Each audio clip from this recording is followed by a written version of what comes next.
And what was really fascinating to me is I had this one client remember a life as a robot being, like an AI generated being. Whoa. Is that these timelines are happening in layers, like now, like they are there. AI will play different roles in all of the timelines. But we're headed towards a nexus point, which a nexus point is when the collective is shifted all of a sudden, some kind of big event. But if this tail of the comet triggers a solar event, then what will happen is the timelines will converge into 3 distinct timelines. And the Atlanteans were on the same type of trajectory. In fact, it seems like we've done this cycle so many times before. Great extraterrestrials that have done this before. So they go down the path and trajectory in the middle timeline that has already basically happened. Side of you tells you need to do. I would say that would be the most urgent thing. So as she's going under hypnosis, she's seeing herself in this other lifetime.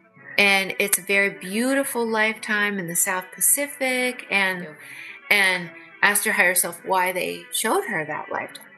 And they said, the two of you decided before coming into this life that you would uncover this information. That people that didn't know each other started coming in for their sessions around the same time, and they started connecting back with past lives in the same time period, like either Atlantis or Lemuria or, extraterrestrial lifetime.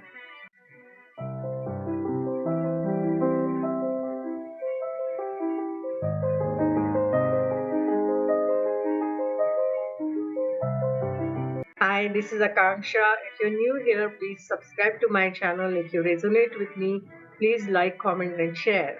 Welcome to Multidimensional Soul Podcast and a talk show.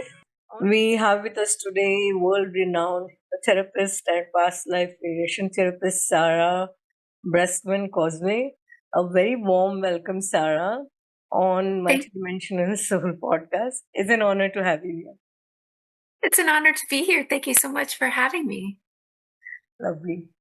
So can you tell us about your journey from psychology into metaphysical, spiritual space? How did you get into it? What inspired you? Well, I started out trying to help myself because I had a lot of problems when I was growing up. I was overweight. I had phobias and fears and OCD that was so debilitating that it would take me about an hour to leave the house. And I was just a child, so I didn't really understand what was happening with me.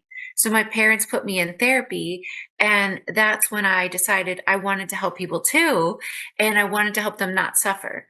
But nothing really got better for me. I still had all those problems and more until even in therapy, but it was nice to talk to someone until I went to college. So I went to college to become a psychologist, and my goal was to become the best psychologist ever because I wanted to help people with anything that I could so that they didn't suffer like I did.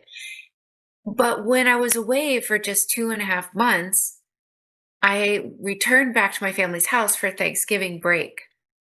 And I looked at myself in the mirror as I was entering the house, and I really had a habit of not looking at myself in the mirror that much. I could tell my clothes were fitting differently, but I just really wasn't paying that much attention. But when I looked in the mirror, my jaw dropped because while I was away for only 2.5 months, and I've been eating like worse, I had been eating pizza, drinking beer, I was doing all the freshman things. I had lost about 20 pounds. Or something like that, like a lot. I just didn't even realize it. I could tell my clothes are fitting differently, but I had a lot of weight to lose. So, I mean, to somebody else, it might seem like not a big deal, but to me at the time, I didn't really realize it. And I also looked at myself in the mirror and realized, oh my gosh, things have shifted tremendously because while I was away, I had literally forgotten to have my problems. Now, I had spent about 10 years in therapy once a week, trying to heal myself. but yet I had healed everything in 2.5 months. And then I was like, what happened? And then I realized that while I was away, I had changed my environment. But the biggest thing was that I had changed my thought patterns. So every day when I was home, I had done the same thing. Joe Dispenza talks about this, and it's really true. Yeah. So I realized, oh my gosh, I had changed my thought patterns. And then that literally changed my life because I realized everything is patterns. But who was I going to tell that to? So I continued, I graduated college and I was about to go to graduate school, but I had an internship. So my internship was to counsel people, and I actually was medication certified. I was going to be a psychologist, but I had to learn all the basics of everything. So I would give them their medication, and I felt within the first week probably that there was a disconnect between what I believed I had learned, which I believed that I had learned how people could heal from mental issues. And I felt like everything was a complete lie. Not only did I feel like it was a lie, but because I was in the field, I could see firsthand what was actually happening to the patients. So they were being tested on, they were part of studies. They didn't really understand this. And I understood that, and all of us understood that one medication they were on would cause a host of terrible side effects. So, anyway, long story short, I didn't go down that route. Instead, I decided I wanted to really help people get to the root cause of their issues because I understood just how powerful it was to change my thoughts. So I thought, wow, if they really understood deeper on a deeper level what was causing things, they could go about healing themselves. So I decided I wanted to become a master hypnotist. So I started out, and this was a very long time ago. I became a master hypnotist in 2009, to give you an idea. I had to do lose weight hypnosis, quit smoking, and past life regression was really big all of a sudden then. And so in order to become a master hypnotist, you had to learn all of these. And I had to have I think it was like 200 hours and in all of these, or it was a lot. And it took me 2 years actually to become a master hypnotist, but it was obvious right away that there was something about the past life regressions. And granted, these were very basic past life regressions back then. It's a hypnotic term, but abreactions where a person has kind of they get upset about a past life. You were told back in the day to move away from the scene. So that's what I learned in the beginning, but it was amazing that people were healing themselves just from one session. And I realized too that the other types of hypnosis were great for motivation only. They were great for motivation only, and they would help a person. You could quit smoking after doing even one session, but it was motivation. It wasn't getting to the root cause of why a person needed a cigarette or what was deeper that they were kind of like putting a band-aid on. But the past life regression was for some reason. So I decided I wanted to delve into that because I just wanted to help people. And I wasn't spiritual or anything like that. I honestly didn't really believe it. I thought it was a story they were making up, but they were healing themselves. So I studied with Dr. Brian Weiss, and he was my first teacher. And I learned so much from him. He reminded me of myself. And I think that's why I resonated with him, because he was very scientific too. And he had gone the other route as well. And then he talked about how he shifted his perspective. So I needed that type of approach. I couldn't have gone straight into woo woo because I wasn't there yet. But I started doing his method. I did for many years and I absolutely loved it. And I felt like something was missing in my life. So I contacted a psychic, and there was a show called Channeling Eric. And the psychic, her name's Emmanuel McIntosh. Yeah, Channeling Eric. Two of the mediums from Channeling Eric have been on my podcast. Yes. Oh my god! Oh my gosh! Yeah. I love that show, and I Actually, love. Eric and my son Arnav, they are connected. So yeah. Oh, amazing! Wow, gosh, I want to know more about that. I'm always curious. But her name was Emmanuel McIntosh. She was a channeler, like kind of towards the beginning. And she said, "Oh, this is the easiest reading I've ever done," basically. She said, "You're supposed to do Dolores Cannon's method, and you're going to be very successful. You'll be writing books and you'll be speaking about it all over the world." Okay, so back then I was like doing the hypnosis on the side. I was like still a stay-at-home mom. No one knew about me at all. And I honestly thought she sucked. And I was like, man, why do people even get psychics? Like, I just wasted $100. That's what I was thinking, but I was so polite and I was like, oh, thank you so much. But I thought she had me confused for someone else because I really didn't see myself as a teacher or writing books or speaking about anything. Like, I thought, who wants to listen to me? Like, I, this will never happen. So I didn't even look up Dolores Cannon, honestly. It wasn't until 6 months later when Dolores started popping up on my feed that I looked into it. I thought, huh. And then I decided maybe I will take this class. And then it was like a lightning bolt hit me. It was exactly what I was missing.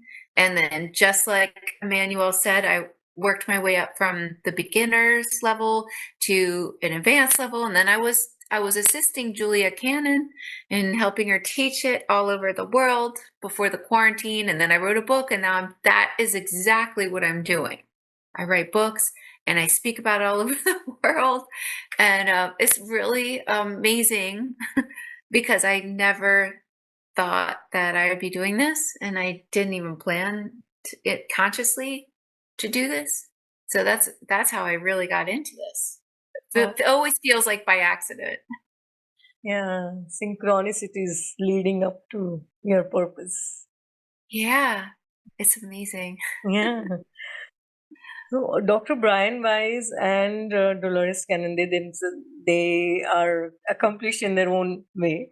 And you had learned PLR, but then you felt that that was not sufficient. So what exactly was missing that you found in the QHHT kind of approach? And well, Dr. Brian Weiss's approach is amazing, and he goes in depth when I don't know if he still teaches at all. I'm not really sure, Yeah. but they're just very different because Dolores Cannon's approach was really what I like, and they're both good. They're just different. Dr. Brian Weiss's is about learning how your past lives affect your current life, which is very helpful.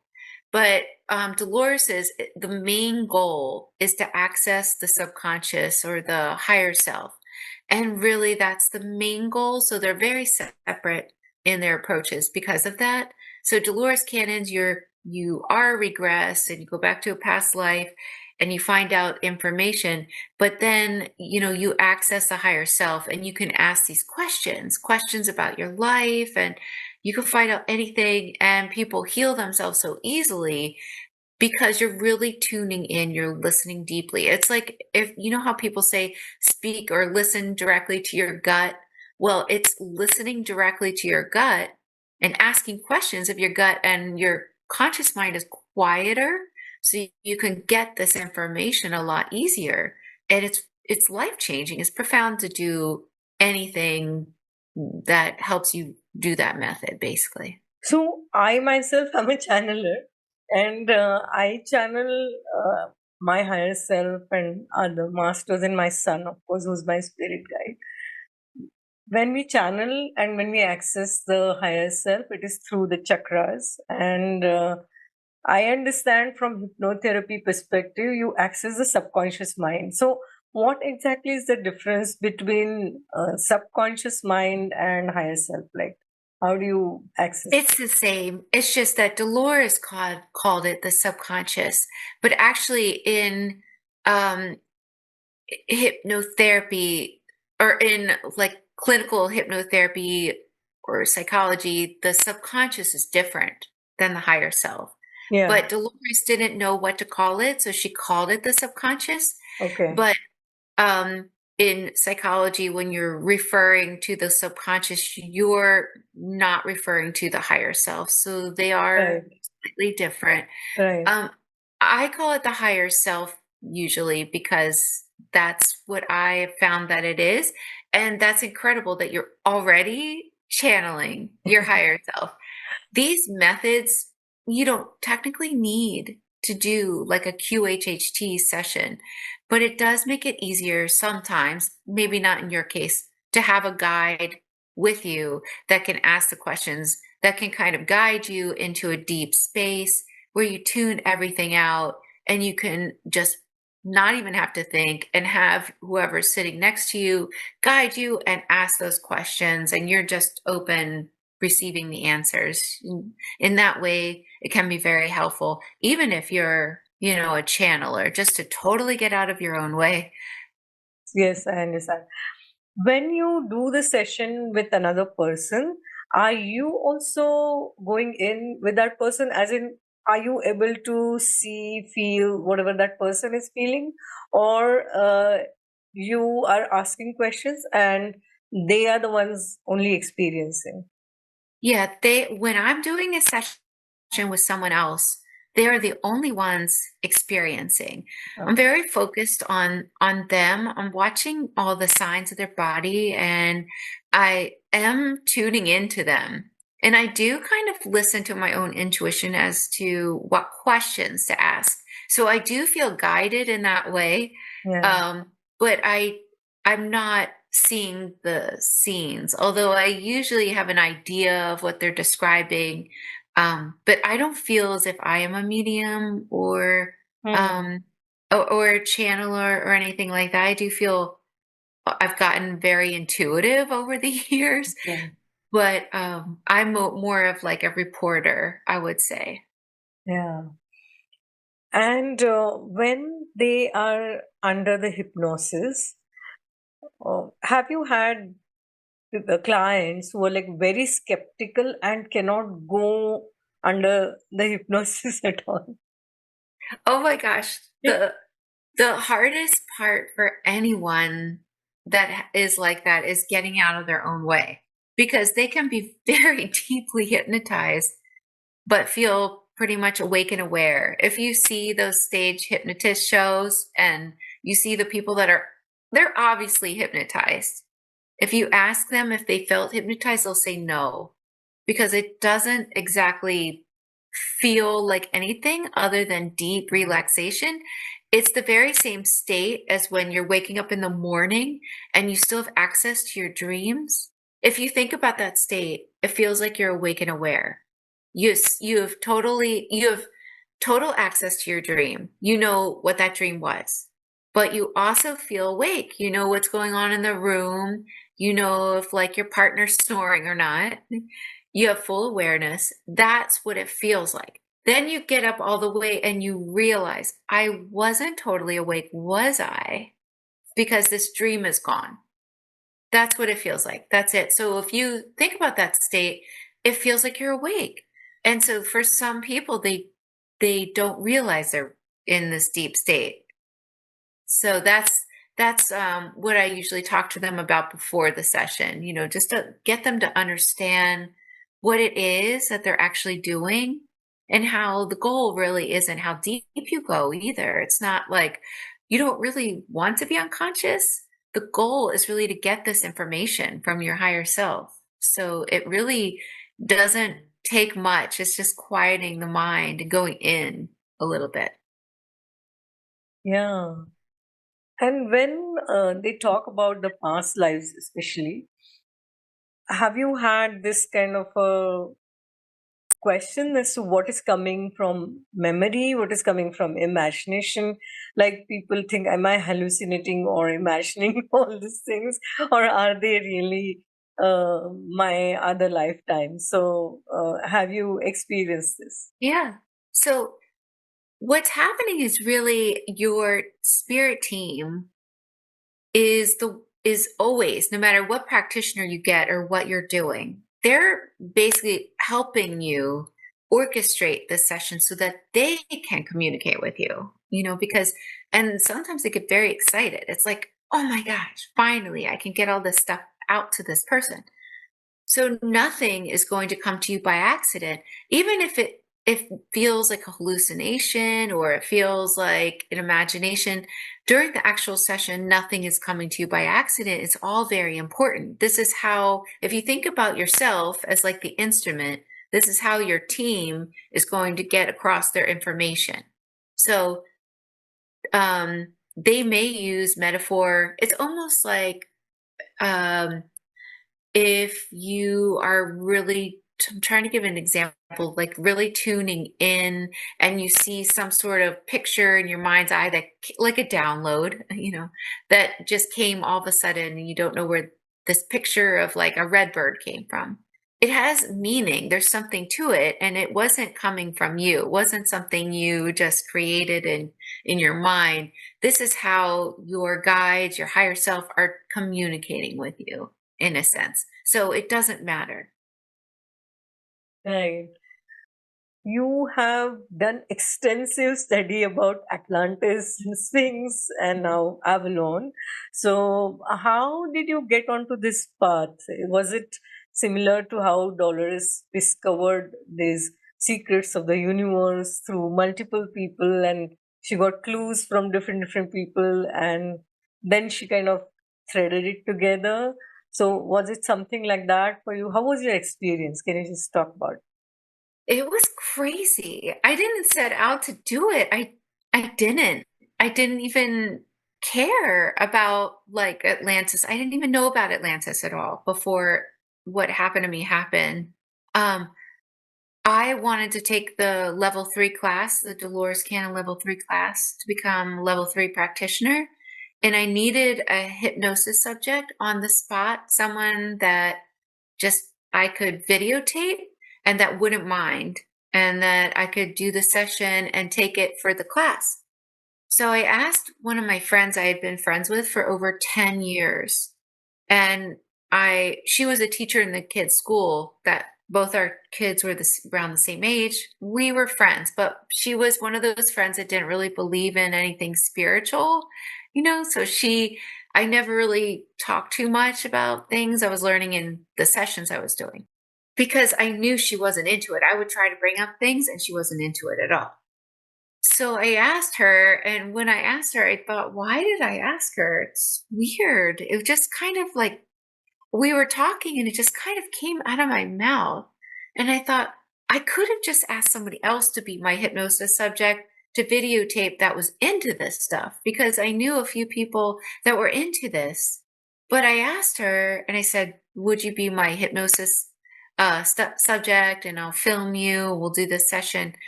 And I told her, you can heal yourself in these sessions because you're tuning into yourself and you can find out anything basically. And she just looked at me. Okay, we had been friends for 10 years, but she looked at me and said, that's what you do? And I said, yeah, that's what I do. And she said, wow, because she had been looking for something like this because she had just been diagnosed with this brain condition called pseudotumor cerebri. And basically, it was a flooding of the spinal fluid in her brain. And she was working really closely with a team of specialists at the University of Miami. But they told her there's no cure for this. She may have only 20 years left to live because it was severe. There was a huge risk of a stroke, and she was losing vision out of one eye. She was very depressed, and she just hadn't told anybody from the kids' school. She obviously hadn't told me. The only people that knew were the team of specialists and her husband at that point. But she was getting ready to have to tell the school because she didn't know how long she was going to be able to work. And the team of specialists put her on this heavy duty medication and it was causing all kinds of side effects. So she agreed. She said, I will be your test subject, basically, which I had already been doing this method, but I needed somebody to take the video submission to. So I brought her under hypnosis, and right away, I mean, this was a very skeptical, just to give you the truth about her. Um, she didn't believe in anything spiritual. She didn't believe in extraterrestrials. I know because I had asked her. She definitely didn't believe in Atlantis or any place like that. So as she's going under hypnosis, she's seeing herself in this other lifetime. And it's a very beautiful lifetime in the South Pacific. And um, she's seeing that it's matriarchal. She can tell that the leaders are women, and she can see all these. It was really interesting. All these really, like, she saw the flower of life pattern. It was very ancient society.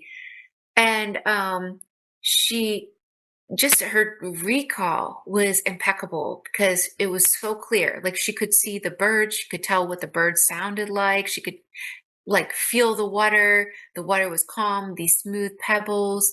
And she understood that she was next in line to be a leader.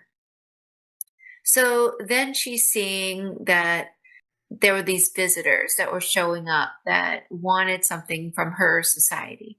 And when they couldn't get it, they took her as a prisoner and they destroyed her whole society, which was in the South Pacific. It was like this area, like kind of probably some of the tops of Hawaii are still part of it. Easter Island is still was part of that land.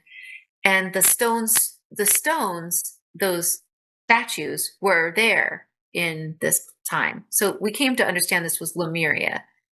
And so she was taken as a prisoner by these visitors that we came to understand were Atlanteans.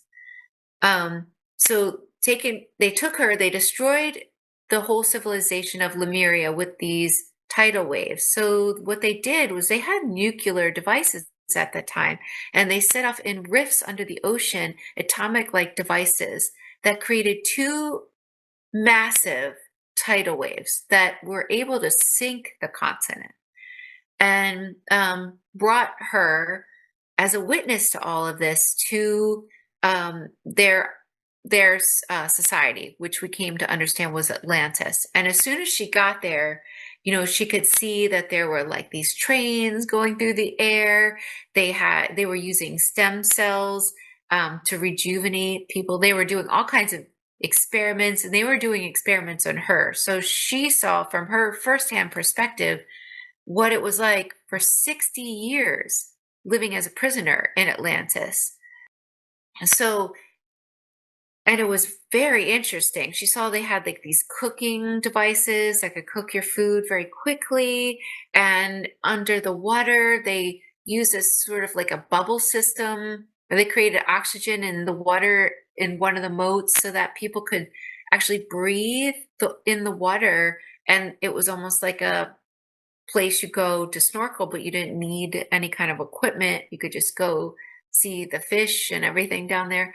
Um, anyway, when I moved her through the end of that lifetime, I asked her higher self. So I brought her through the lifetime like I'm supposed to do, and asked her higher self why they showed her that lifetime.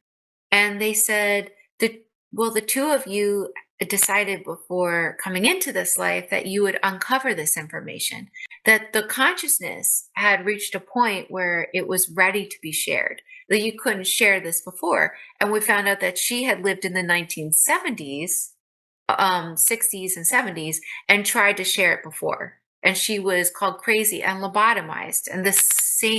And she threw herself off the Brooklyn Bridge. So the same information wasn't ready then. So now it's ready. And if you look around, you can see a lot of us are awakening to so many things. So now the consciousness is ready because it didn't work before. It was too early. So they said we needed to uncover and just share this with the world, basically, that the world would heal from this type of information. And of course, I asked what was the root cause of her brain condition, and they said it was the catalyst to get her to come see me, which was true because she wasn't into this, and I don't think she would have gotten a session with me if she didn't have a motivator. Yeah. So then I asked, well, can you heal this? And they said yes. And it started to drain and it kept draining. And and what was funny, it was fluid. It was water, like water coming out. It was like water stored in there. And it was also in the same spot as where she had her lobotomy in the other another past life, um, which I detail in the Sphinx book. So then she goes back to her team of specialists because she's feeling a lot better. She could all of a sudden see, and she stopped taking her medication, and she had routine checks with them. They were monitoring her pretty closely, and she had healed, and they couldn't believe it. And so the two of us decided, well, let's go figure out what it is we need to share with the world. So, granted, this was so new to her, all this stuff, because, she was like teaching science and, history, and it was just not what you're supposed to teach in those classes. So, she really took a deep dive. I mean, she went down the rabbit hole because there was so much to learn that we just hadn't been told. So we really uncovered everything, and I put it in my Hypnotist Journey to Atlantis book. And then I just have been learning so much. But anyway, it it was similar to what happened with Dolores. So I still didn't think I would be writing a book about it. I just documented it, and what the craziness started to happen for me, which crazy or not crazy, but it sure seemed pretty crazy. People that didn't know each other started coming in for their sessions around the same time, and they started connecting back with past lives in the same time period, like either Atlantis or Lemuria or, um, you know, extraterrestrial lifetime. And I wasn't telling people or leading them there. So it was really amazing. So that's how I basically started. Wow, that's amazing. I actually had goosebumps when I listened to the story. So, when we study these ancient civilizations, and especially Atlantis was highly advanced technologically, but it got destroyed because the spiritual evolution was not, the consciousness evolution probably was not catching up with the technology. So now you said that the people are ready to learn about this. So, what is the crux of it that we need to learn at this point? What is it so critical that we definitely need to learn from them? Well, because we're in the age where we get to make this choice, basically. And it really is a fork in the road. Right now, as you can see, technology is advancing to this point where what people are seeing in the future, not that long from now, is that there will be things like a chip in the brain that can manipulate your moods or help you with your uh, with your body and health.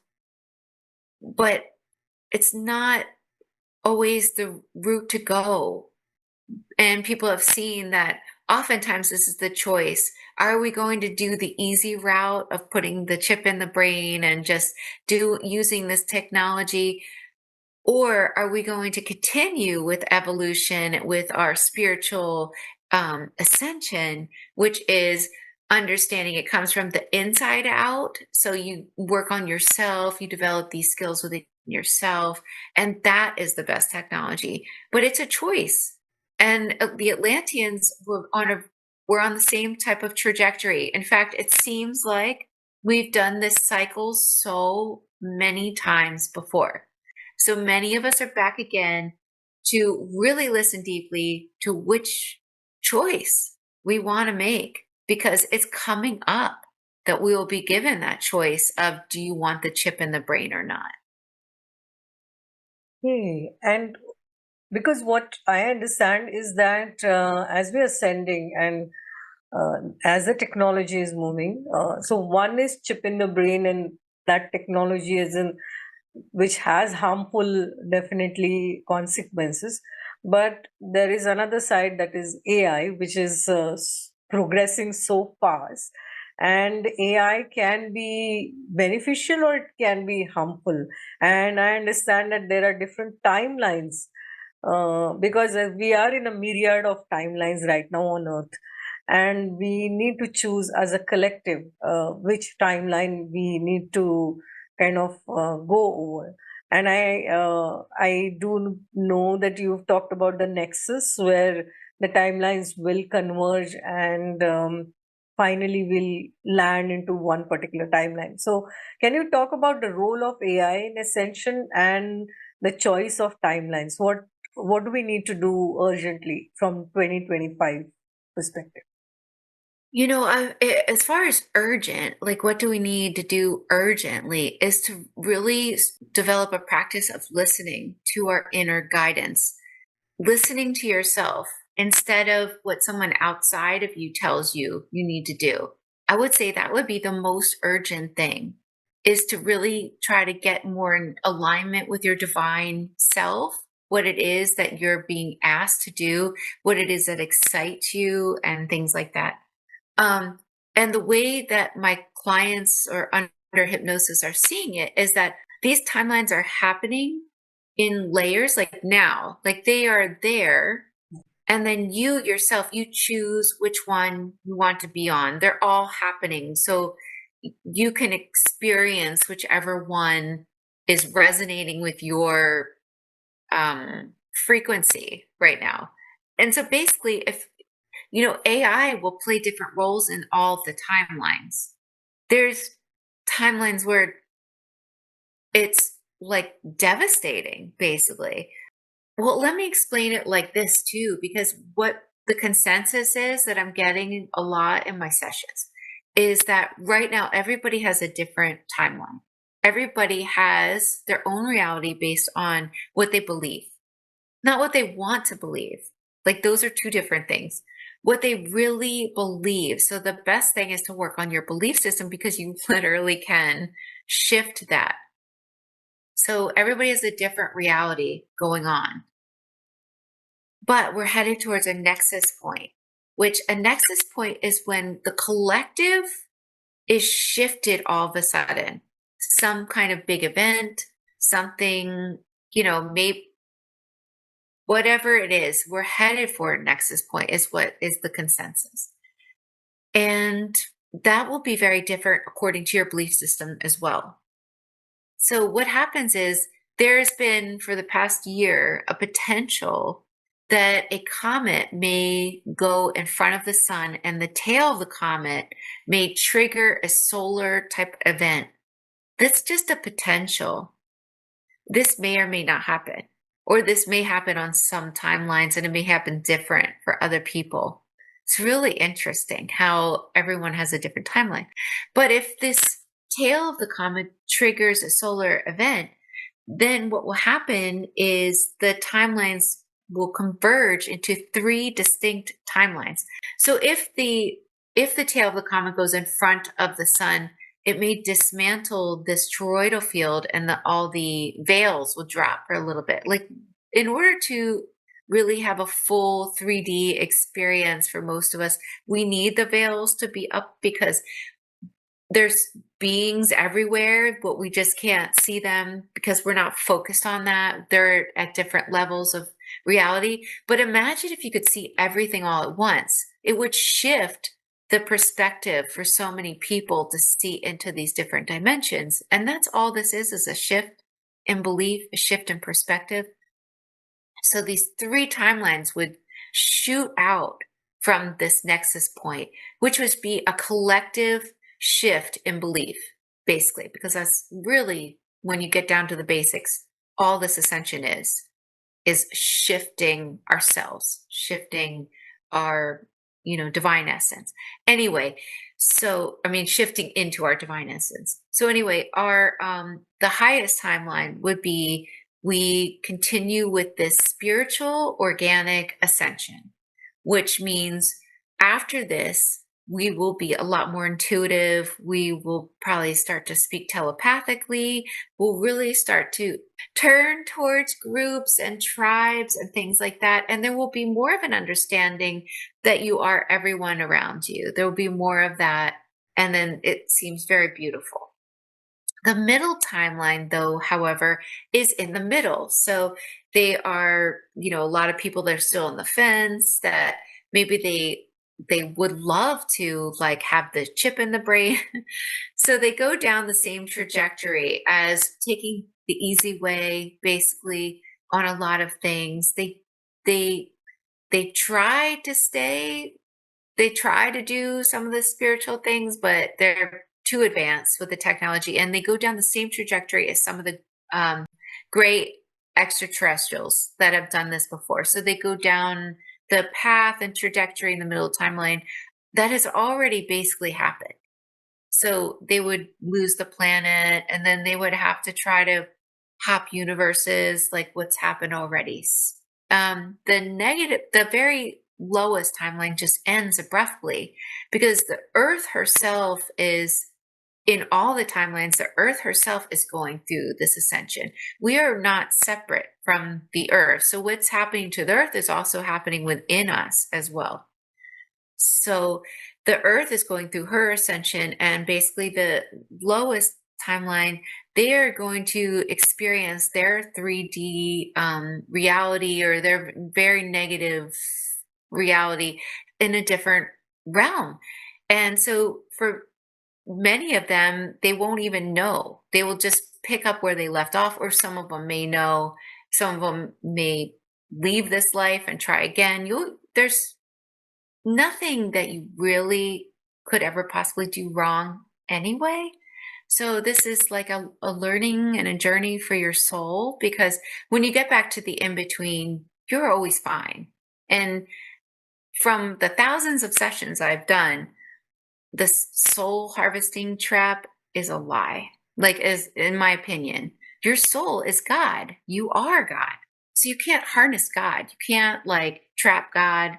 You can get stuck earthbound in a place, of course, and many people do have pieces of their soul that's stuck somewhere, but that can unstick itself, and that is very different than your soul getting trapped. Your soul is your soul. You are God in the deepest sense.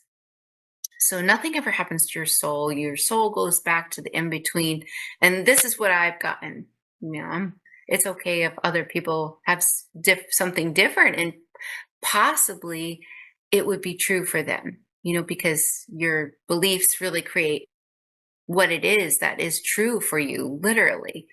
So, but I've never seen it in one session.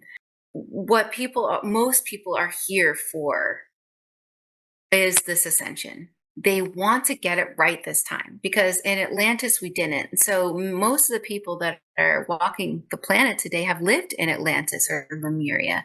We just wanted to come back at this time for this great awakening, when we have this choice, and it's like deciding you want to do the choice differently.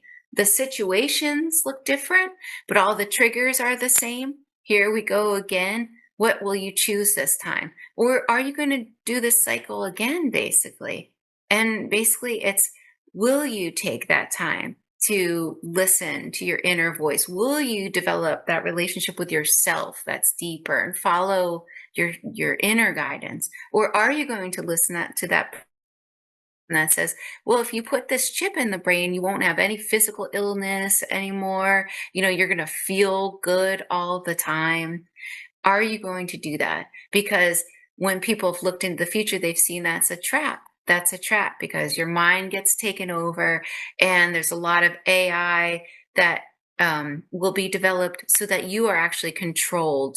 You will be, some of the surveillance that they're seeing is actually how to make a superhuman, like they can mimic all the facial features of a human. So what kind of trap would you go into? But then when you eventually leave that, you would see, it's not like that person is gone forever.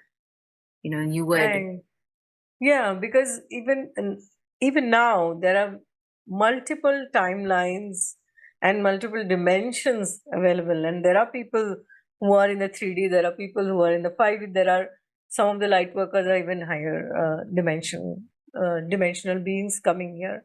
working. So when you said there are three timelines that will emerge, will the earth split into different these three timelines? Will there be a physical split, or this is just a vibrational split, like how we have right now? We have vibrational split, and so many of different people are living in different vibrational timelines and different dimensions. So will that Yeah. be different if I mean, will it continue like this, or will there be a split and we won't see those people at all who have Yeah. chosen a different timeline? Most likely, we won't really see them at all. And so what's interesting is it's not like um it's not something many people will even notice. They'll just be on a different earth or different reality. We've all moved different Yeah, earth we have planes moved. according Correct. to our reality. So it's like a different vibrational frequency. The earth, there's multiple levels of the earth vibrationally. And a lot of people see in the future that the one that many of the more negative timeline is on will be destroyed. That's not going to even affect the earth that people are on in the higher vibration. So it's like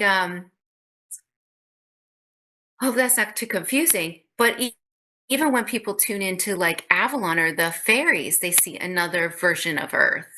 And that version, that higher version, is kind of melding with our version. So people are starting to, the fairy realm and these other layers of dimension, they're starting to see these other vibrations of Earth. And so basically, it's just where your vibration lands. Like, where do you move your vibration to is the Earth that you're on. And it feels very solid, but actually, it's not very solid at all. It's all like vibration. It just appears to be solid. Yeah, right. My son had told me this earlier. That vibration, the dimensions are vibrational spaces, and they're not solid like space. You move in Yeah. between them uh, constantly, and until the time you establish in one particular vibration, and then you experience that reality as such. So I can Yeah. completely understand that. Yeah. But as per your understanding, and I do remember that some people talk about the flash and 3 days of darkness, which will propel us into ascension in a big way. As per your understanding, the role of AI in the highest vibrational timeline, will there be AI, or there will not be AI? Will AI act as an ally? Because what I understand from multiple people that I have talked to, that in all timelines, the AI will continue. The role of AI may be different. So, what is Yeah. your understanding about? So I, um, according to people under hypnosis, the role of AI will just be different. In some timelines, the role of AI will be more like taking over humanity. In some timelines, the role of AI is just like a helper, like a beautiful relationship. If you just look into the future timelines of humanity and you look like to the Pleiadians, they have a beautiful, or some of the Pleiadians, it depends, have a beautiful relationship with AI. And what was really fascinating to me is I had this one client remember a life as a robot being, like an AI generated being. Wow. And she was working for these grays, and her job was just like a military, like AI robot. And then she was turned off. The mission was over. They were trying to put life on this one moon. And so they had cratered it out and they had all kinds of plans they were trying to seed some life, basically. And so she realized the mission was over and they didn't need her anymore and basically turned her off. But she still had the same soul. So her soul is like everywhere. So in my opinion, it's almost as if AI isn't really as different as people think. it seems to all be consciousness Yes. in a sense. So, when you talk about the current period, 2025 to 2032, I understand is crucial from Ascension perspective.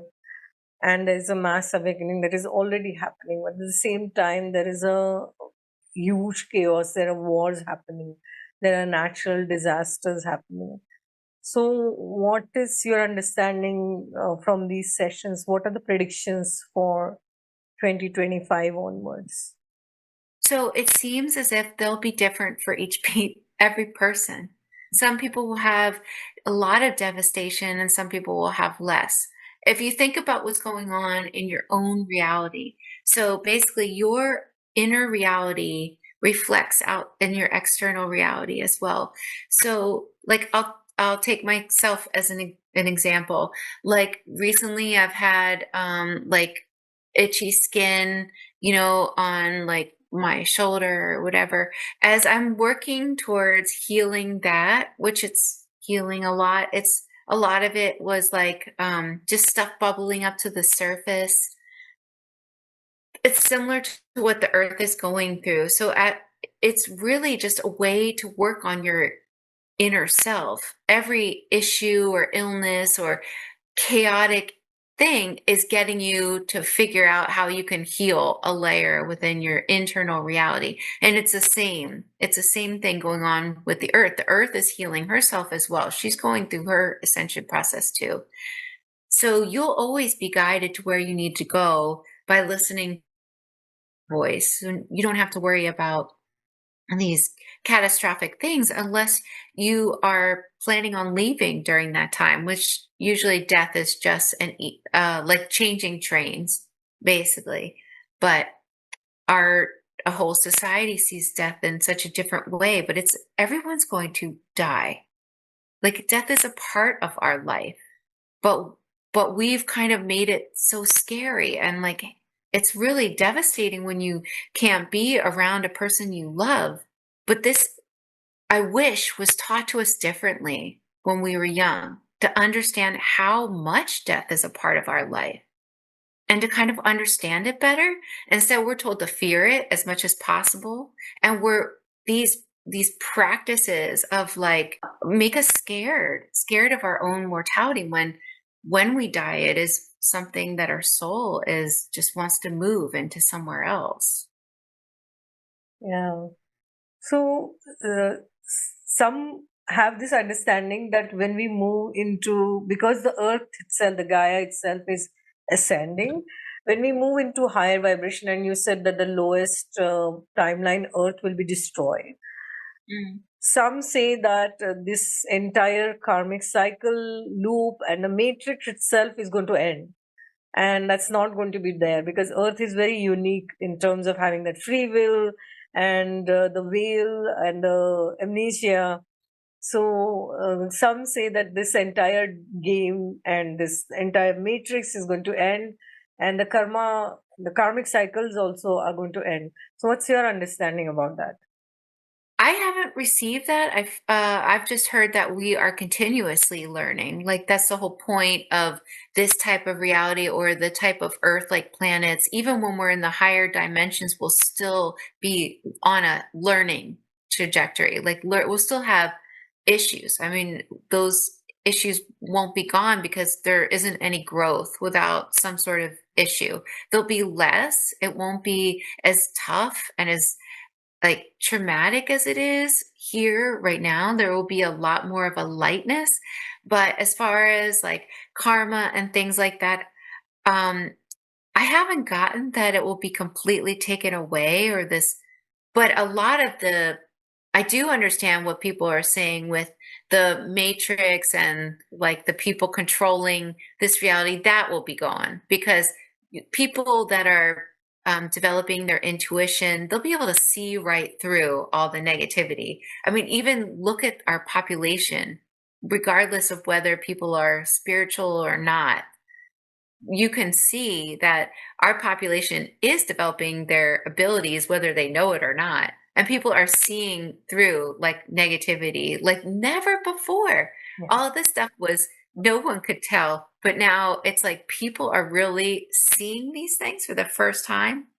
So um, that ability will be heightened, and then there just won't be any negativity, that type of negativity where people are trying to control others for the biggest reason because they'll be able to see it. They'll be able to see right through that, and you just can't do it at that point when it's not hidden anymore. Yeah, true, true. And Also, people will shift, they'll look different. So and people are starting to know this now, but when you're working on being a very kind person to yourself and to others, and you're really doing these practices and getting connected with the earth, you start to develop almost like a shimmer, a glow to you. And when you're around people, people notice it. Children and animals come up to you. You feel really good when people feel really good when you enter a room. When the same thing happens for these people that are really focused on greed and power, when they enter a room, they feel it. They're going to be like more darker and their shades, and it'll be pretty obvious, especially as we move through whatever timeline you go through. So the light will shine on everybody, basically. yeah, that's beautiful. I ask Yeah, a few questions to all my guests towards the end. So, can I ask you those questions? yeah, sure. It's like a rapid fire. Okay. If you were to explain multidimensional soul to someone, how would you explain it? Oh, multidimensional soul to someone else. Mm-hmm. I would say that your soul wanted to have as many experiences as I possibly could. And in order to do that, it split itself in many directions to have all these experiences. Um, and then it comes back into that one to explain and teach and learn from all these different experiences. And it's all happening at once. It's almost like an ocean has different currents, but they're all part of the ocean. What is holistic well being according to you? I say holistic well-being is really treating the whole part of who you are, your connection to yourself, um, ha- helping you have a more fulfilling life. And basically, I would say what that really is being more in alignment with your divine self. Okay. If you were to change anything in the current education system, what would you change? I think I could do like 5 hours. I would say the biggest thing is to recognize that each person has different gifts they came into this life with, and to maybe treat people as the individual that they are, because we didn't come here to be like everyone else. And many school systems just try to make everybody like everybody else. But that's not why we're here. Yeah. What is the ultimate purpose of life? I'd say the ultimate purpose of life is to follow what instincts and guidance your soul is pushing you towards, so that you can have the experience that your soul chose you to have, to experience as much growth as you possibly can while you're incarnated, because it helps your soul advance, actually. So then you become lighter in your form on the other side. What is love? I'd say love is the expression of the universe.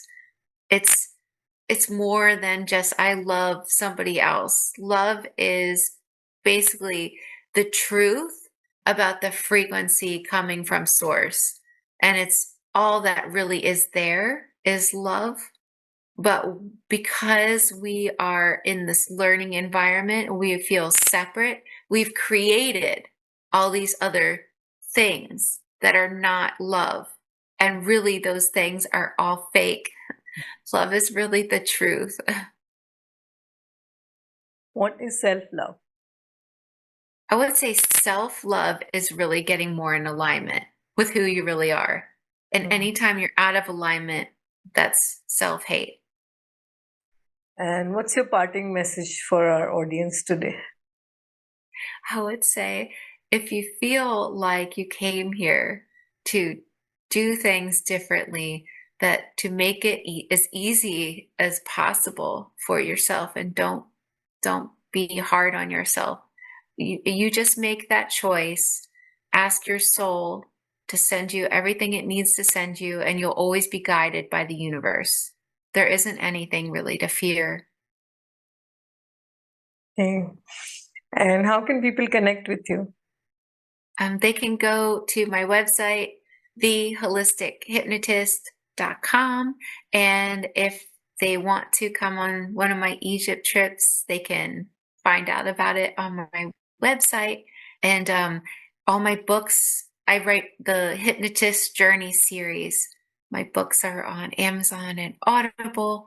And I love, because I am so booked up with sessions, I've found that these 3-day workshops are better, in my opinion, and you can ask anybody that's been, because it gives you more than just one session. So there are 3 days of past life regressions from me, and then other modalities.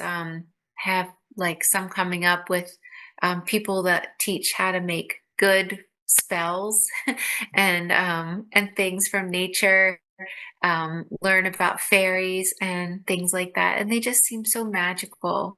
It's wonderful to get together and do something like that. Awesome. We'll provide all the details in the video description. It's absolutely lovely to have you here, Sarah, and I look forward to hosting you again. Thank you so much for having me. It was wonderful. Thank you. Thank you for tuning in from wherever you are in the world. As Ramdas says, that we are just walking each other home. So thank you for co-creating the new earth along with me and my guests. If you resonate with me, subscribe to my channel, like, comment, and share. Let's keep this beautiful energy in flow, in motion. Namaste. Lots of love.